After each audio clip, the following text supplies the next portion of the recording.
Hello, and welcome back to the Striha Sports Podcast. I'm your host, Parker Striha, and on today's episode, we are going to be discussing 10 NFL players that I think could or should be traded this offseason. I'm by no means a professional, but I do love talking about sports, so thank you for joining me. Number 1, we have Christian McCaffrey, a running back for the Carolina Panthers. McCaffrey is entering the first year of a 4-year, $64 million contract that he signed with the Panthers. In 2022, he has a cap hit of $14,309,500, and if the Panthers were to trade him, they would take a dead cap hit of $26,638,000, ultimately saving nothing and hurting their cap hit even more.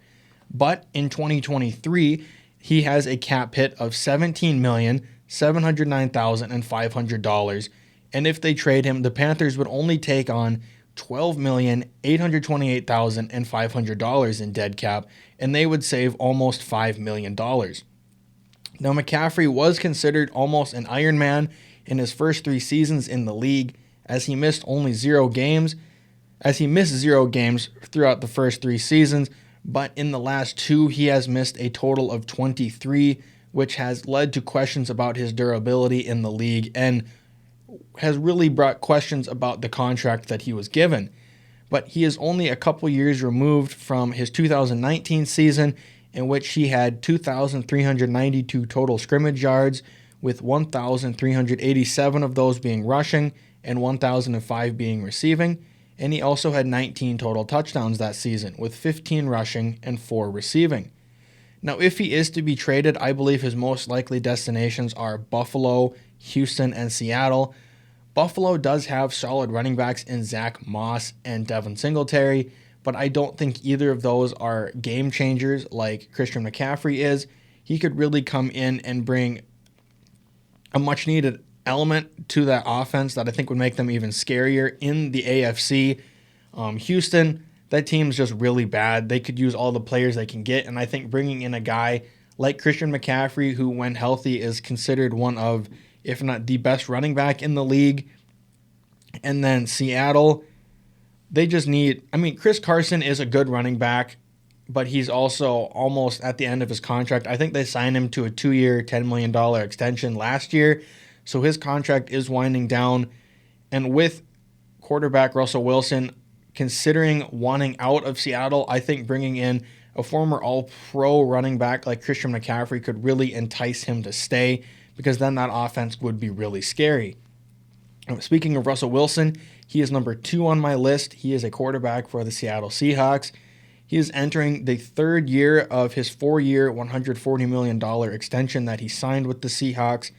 In 2022, he has a cap hit of $37 million, and if the Seahawks did trade him, they would take a dead cap hit of $26 million, but they would save $11 million.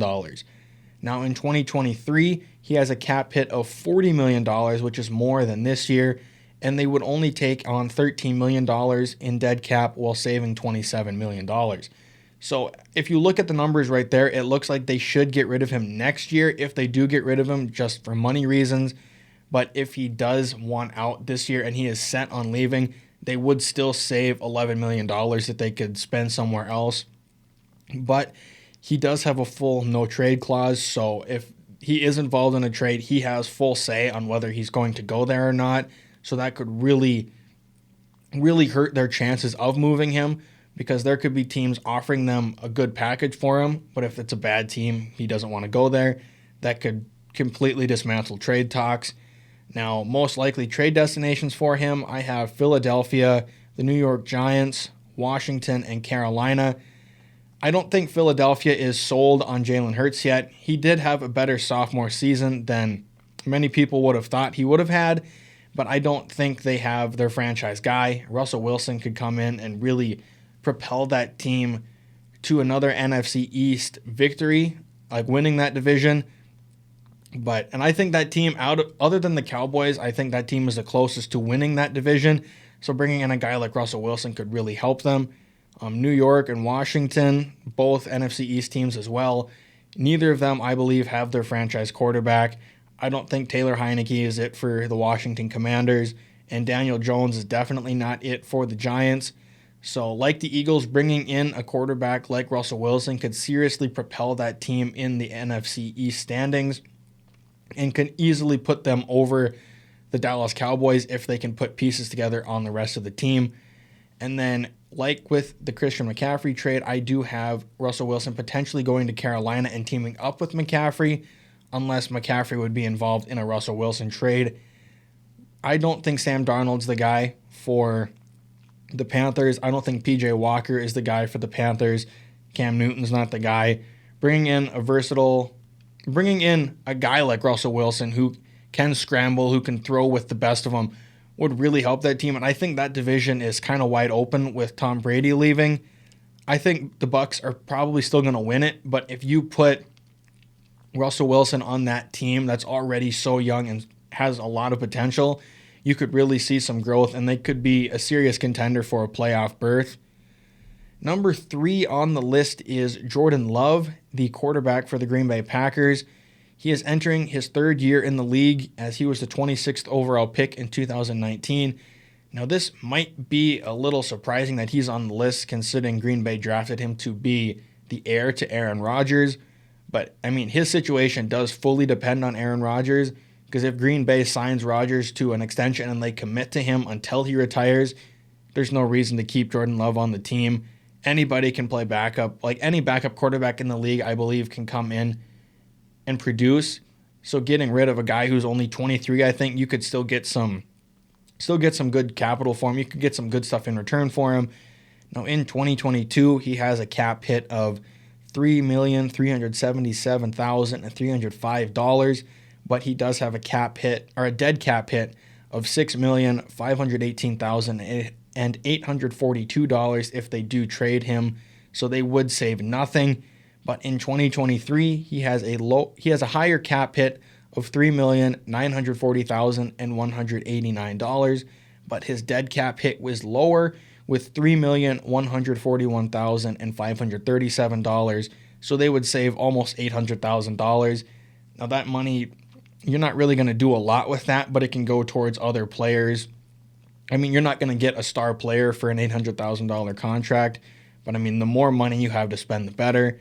In his career, he only has 411 passing yards, 2 touchdowns, and 3 interceptions in the few games he has seen action in. So, I mean, he wouldn't get Green Bay a very high pick, but he could still get them a potential day 2 pick or even a day 3 pick come draft time. His most likely trade destinations, I have Indianapolis, the New York Giants, Seattle Seahawks, and Denver Broncos. Indianapolis is looking like they're going to be getting rid of Carson Wentz sometime soon. And if they do get rid of him, I don't see any reason why they shouldn't bring in a young quarterback who they can build around and they can really mold their team around, I think, because he has sky-high potential. I saw when he was coming out of the draft, I think I saw he was getting compared to Patrick Mahomes and other quarterbacks like that. So, I mean, having a quarterback with his ability could be really, really good for the Colts in the future because they already have Jonathan Taylor.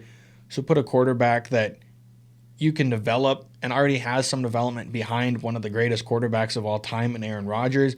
I think you could see the Colts take a massive step up and beat the Titans for that division. Like with Russell Wilson, the New York Giants need a quarterback, I think. I don't trust Daniel Jones, and I think Jordan Love could come in and instantly be a better option for them. Seattle, if they do end up getting rid of Russell Wilson, they would probably get a very high pick for him, but I think if they don't get a pick that can get them a solid quarterback, trading something for a guy like Jordan Love, who is still super young and could come in and develop with a guy like DK Metcalf and Chris Carson, could really help that team. And the NFC West is already super tough, so bringing in a young quarterback to help keep yourself in the mix for years to come would be very beneficial for them, I think. And then Denver, they've been linked to Aaron Rodgers for, it seems like 2 years now. But if they don't get Aaron Rodgers, I don't see why they wouldn't want to get the guy that's been behind him for 2 years and has been learning behind him. He has the arm. He has the ability. I don't see why Denver wouldn't make a play on him. I think he has better potential than a guy like Drew Lock or Teddy Bridgewater. And I mean, their division, the AFC West, has Justin Herbert and Patrick Mahomes. So I think they need their young quarterback that they can rely on and they can build around to keep them in the mix for that division.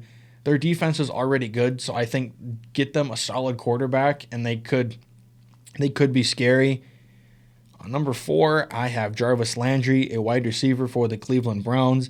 He is entering the final year of a 5-year, $75 million contract with Cleveland. And in 2022, he has a cap hit of just over $16 million. And if they trade him, he only has a dead cap of $1.5 million. So the Browns would save almost $15 million by trading him or even releasing him. Now, throughout his career, he has been very healthy, but he did miss 5 games last season with a laundry list of injuries that he posted on Twitter, and I can't believe he played through most of them. But the thing I think that hinders Landry is in his career, he has never had over 1,200 yards or over 10 touchdowns in a season. His career highs are 1,174 yards and 9 touchdowns. So, I mean, pretty close to those numbers, but if you are trading for a guy that could potentially be a number 1 or number 2 receiver, you'd like to see numbers probably higher than that. He has said that he would like to stay in Cleveland, but he is open to leaving in hopes of pursuing a championship elsewhere. I can't blame him.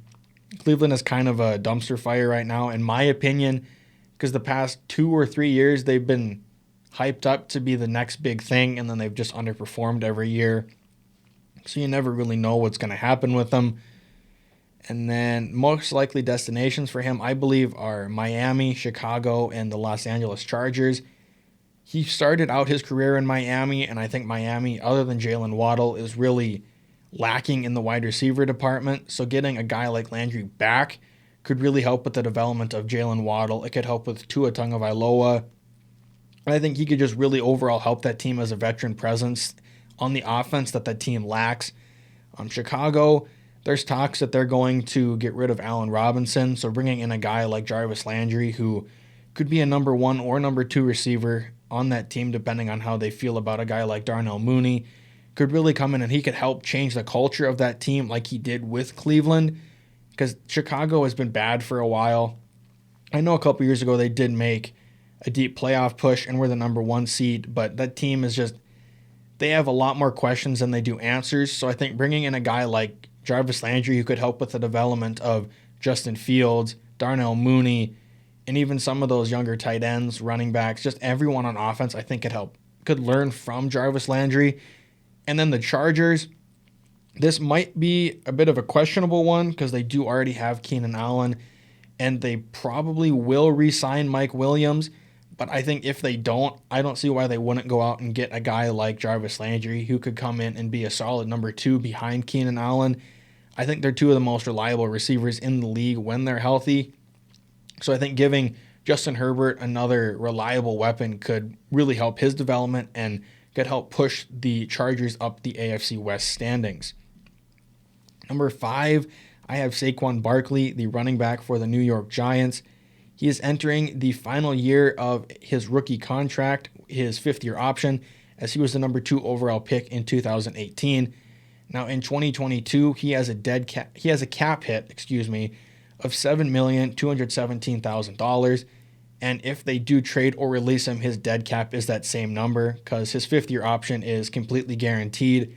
So getting rid of him saves the Giants nothing. Barkley was the 2018 Offensive Rookie of the Year, but since his rookie year, he has missed 21 games. And the lifespan of a running back is extremely short already, and with him missing this many games, it's been leading to questions about, was he worth the number 2 overall pick? Is he worth a second contract with the Giants? And I think if the right offer's on the table, I can see the Giants getting rid of him. I don't think they should get rid of him because he's really, when healthy, all that team has going for them on offense. So it would be sad to see him go, but I can see it happening. Most likely destinations, I have Baltimore, Seattle, Miami, and Atlanta. Baltimore, they do have a good group of running backs. I do like J.K. Dobbins, but I think if you have the possibility of bringing in a guy like Saquon Barkley who could really help Lamar Jackson, I think you have to take it. I wouldn't give up on J.K. Dobbins, but if you have that opportunity, you have to at least try it. give what you can for him. Don't offer a lot for him, but if you can get him for cheap or for little to nothing in a trade, I say do it. Help or do what you can to put that team in a better position to win the AFC North. Seattle, like with McCaffrey, I think they need a better running back. I like Chris Carson, but I think when healthy, Saquon Barkley is better. Miami, they don't really have a number one running back. I don't trust Patrick Lyard. I don't trust Myles Gaskin. I don't trust Phillip Lindsay to be a starting running back for 16 games a year. 17, excuse me. I forgot they changed the schedule. And I know Barkley has been injured, but I think if you can get a guy like him in Miami, if he's fully healthy, he can produce like no other running back in the league. And he could really help bring other players to that team. If, like I said, if he's healthy, he can help that team in so many different ways. But his health is the true question. And then Atlanta, I know they have Cordero Patterson, but I don't know I think he's a free agent this year. And I don't really trust him as a starting running back for years to come. And Barkley is still super young. So whatever new quarterback they get, he could help develop with, he could grow with, and could really be a new core for that Atlanta Falcons team. Number 6, I have Derek Carr, the quarterback for the Las Vegas Raiders. He is entering the final year of a 5-year, $125 million contract with the Raiders. And in 2022, he has a cap hit of almost $20 million with a dead cap hit of 0. So if the Raiders do trade or release him, they save all of that money that he is owed. He is also one of only 4 quarterbacks in the last 4 seasons to have 4,000 plus yards every season. And that's really surprising because he's on a list with guys like Tom Brady, Patrick Mahomes, and Aaron Rodgers. Those are the only other 3 guys to do it. So I think he's clearly one of the most underrated quarterbacks in the league, in my opinion. I love Derek Carr. He's one of my favorite quarterbacks in the league. And I think he could just use a fresh start. And there's already talks that he could be on the move, but I'd love to see him somewhere else. I think he could go to a place like Pittsburgh, Washington, Tampa Bay, or Carolina. Carolina needs a starting quarterback that they can rely on. Sam Darnold's not it. So bring a guy like Derek Carr down there who can stretch. He can stretch the field. He can get the ball down to those receivers that they have, like DJ Moore, Robbie Anderson, Terrace Marshall. Get him in there, and I think you instantly put yourself in a position to win that division. And same with Tampa Bay. They already have the pieces on that team, but with Tom Brady retiring, their biggest question, I think, is quarterback, because I don't trust Blaine Gabbert. I don't trust Kyle Trask to come in and be that top-tier quarterback that Tom Brady was. So like Carolina, bring in a guy like Derek Carr, and you're instantly propelling your team to success, I think. Pittsburgh, they just need a quarterback. I don't trust Mason Rudolph. I don't trust Dwayne Haskins. And with Ben Roethlisberger retiring, they have been linked to a guy like Carson Wentz, I think, but I personally believe Derek Carr is a better quarterback. So bring him in, and you can instantly compete for a Super Bowl, in my opinion. They have the defense for it. They have some of the weapons on offense. Get an offensive line and Derek Carr, and your team is instantly better. And then Washington, they just need a quarterback. I think they have the defense outside of a couple pieces, and they have some pieces on offense that I think are really solid, that if they have a solid quarterback that has experience in the league and is good, that team can be really scary and could pressure the Eagles and the Cowboys in that division. Number 7 is another surprising one. I have Khalil Mack, the linebacker for the Chicago Bears. He is entering the 4th year of a 6-year, $141 million contract with the Bears. He has a cap hit in 2022 of over $30 million with a dead cap hit of $24 million. So if they do trade him, they would save $6 million, which is better than nothing. But then the following year in 2023, he has a lowered cap hit of $28.5 million and a dead cap of only $11.6 million. So they would save almost $17 million if they do decide to get rid of him next year. But he's been one of the best edge rushers in the league since he came into the league, and I don't think there's any question about that. He has 76 and a half career sacks, which, depending on who you ask, is crazy good or crazy bad. But Khalil Mack is one of my favorite players in the league. He's terrifying off the edge. But last year he did only play 7 games. I don't remember exactly what his injury was, but yeah, it was only limited to 7 games. But when healthy, I think he is one of the best edge rushers in the league. So for destinations, I have a team like Arizona. I think if they can't bring back Chandler Jones, call Chicago, try to get Khalil Mack, because Khalil Mack, I think, could come in and instantly replace the production that Chandler Jones had, if not surpass it. And that team is already set up for success, so bringing in a guy like Khalil Mack could help them even more.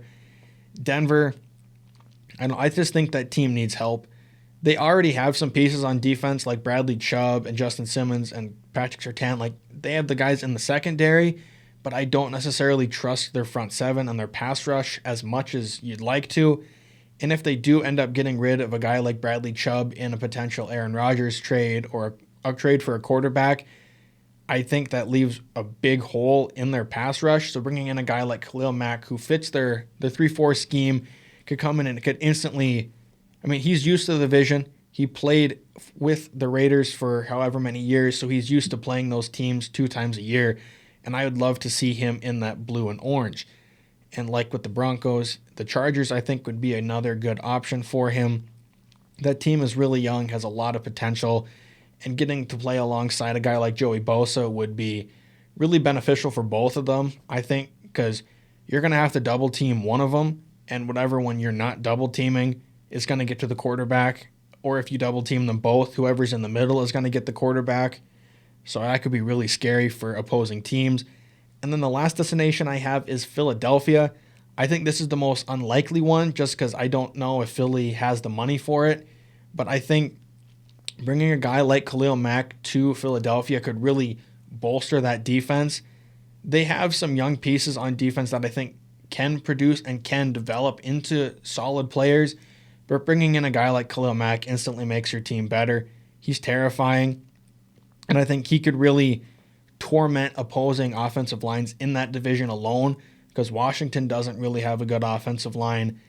New York doesn't really have a good offensive line. Dallas has a good offensive line, but they're rarely fully healthy. So it would be nice to see him go in, and he could be a guy like Javon Curse or Reggie White on that team and just tormenting offensive lines. Number 8, I have Calvin Ridley, a wide receiver for the Atlanta Falcons. He is entering the final year of his rookie contract as he was drafted 26th overall in 2018, so this is his 5th-year option year.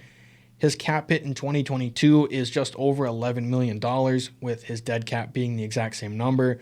Like I said with Barkley, I believe it's fully guaranteed, so if they trade him or release him, they save nothing. Now in 2020, he really broke onto the scene with 90 receptions, 1,374 yards, and 9 touchdowns. Nobody saw that coming. And with Julio Jones not playing, I don't even remember how many games Julio played that year, but you had to double team Ridley because otherwise he would go out and he would have crazy games on your defense. But in 2021, he did miss 12 games, I believe due to mental health reasons or something similar to that. So, if he can get help he needs and fix whatever problems he has with that, because that needs to be taken really seriously. If he can get in the right headspace and come out in 2022 fully healthy and fully ready, I think any team that has him is going to be scary, because I think he's one of the best young receivers in the league, one of the best receivers in the league overall, in my opinion. So most likely destinations I have for him are Philly, New England, Detroit, and Jacksonville. I won't talk about each team individually. All of them kind of speak for themselves. I think all of them need a true number 1 receiver, and I think Calvin Ridley can go in and do that instantly.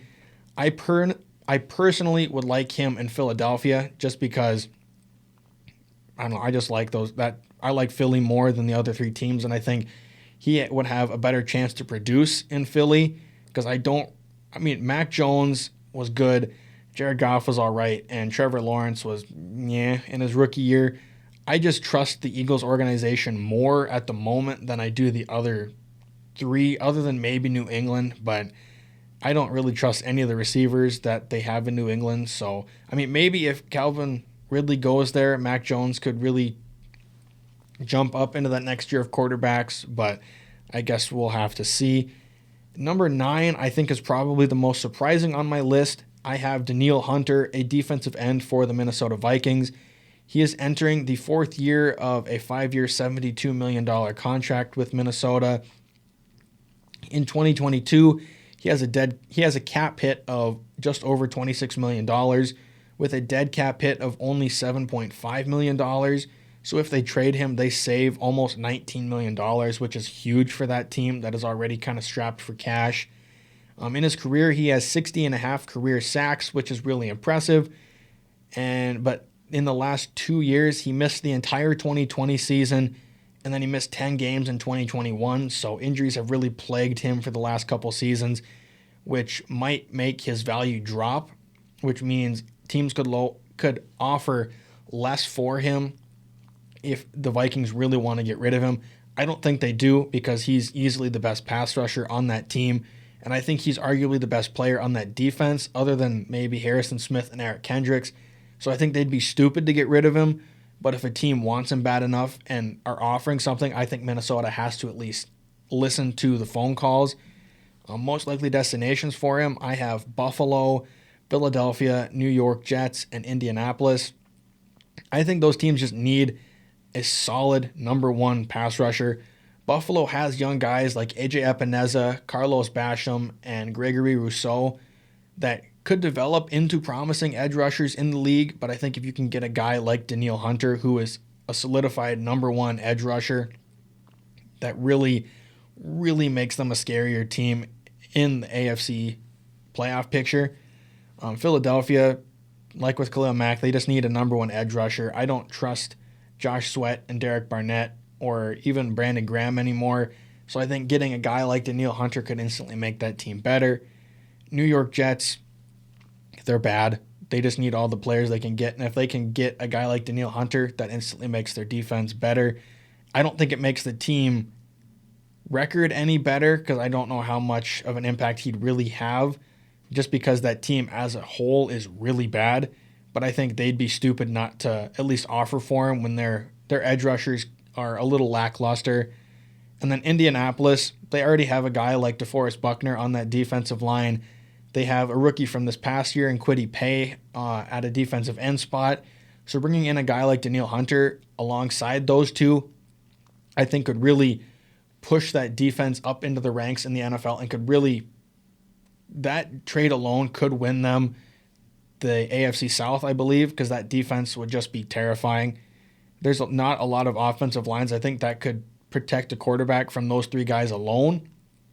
So I think they have pieces on that team to help them make a playoff push. Obviously, last year they were disappointing, but I think if they can get their quarterback situation figured out and get a guy like Danielle Hunter, I don't see why they wouldn't be favored to win the division and make a deep playoff run.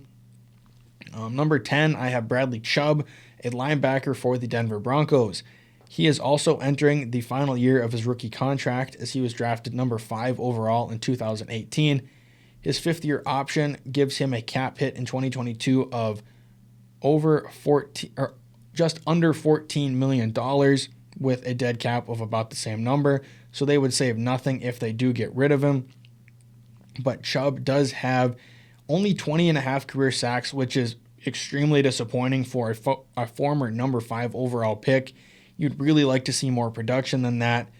But since his rookie year, he has missed 24 games, including 12 in 2019 and 10 in 2021. So, I mean, injuries have really plagued his career, but it's bad when you've missed more games in your career than you have sacks. So, I mean, I think they should honestly get rid of him instead of paying him the contract he's going to be asking for. Maybe this year he comes out and he extremely overperforms and he earns himself that contract, but I don't necessarily see it happening. Most likely destinations for him are Green Bay, the New York Giants, Baltimore, and Jacksonville. Jacksonville just needs help, in my opinion. So does the New York Giants. I think they just need all the pass rush help they can get. And they just need talent on both of those teams. I know New York has a guy like Azeez Ojulari, and Jacksonville has Josh Allen and Caleb Von Chason, but a guy like Bradley Chubb, who's a former number 5 overall pick, who has the potential to be great, I think instantly just makes those teams better, and they should do what they can to at least try to get him. Green Bay, it looks like they're going to be possibly getting rid of Za'Darius and Preston Smith, so bringing in a guy like Bradley Chubb who fits their 3-4 scheme and could play on the other side of a guy like Rashawn Gary. That team is already going to win the NFC North, in my opinion, if they keep Aaron Rodgers. So bolstering that defense just makes them an even bigger Super Bowl favorite. And then Baltimore, that team's losing a lot in their front seven potentially because they have a lot of big free agents out on their defense. So I think bringing in Bradley Chubb, even for just 1 year, if they don't re-sign him after it, could really, I mean, that NFC, the AFC North division, I don't think there's a clear-cut winner. I know Cincy was just in the Super Bowl, but I think that division is extremely wide open.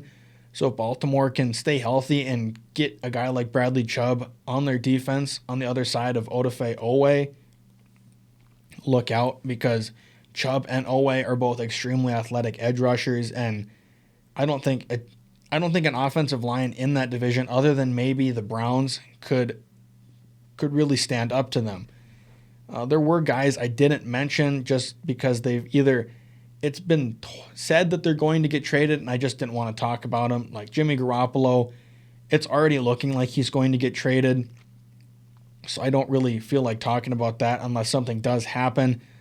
Aaron Rodgers, he's been talked about getting traded for 2 years, so I don't really know how much stock to put in that.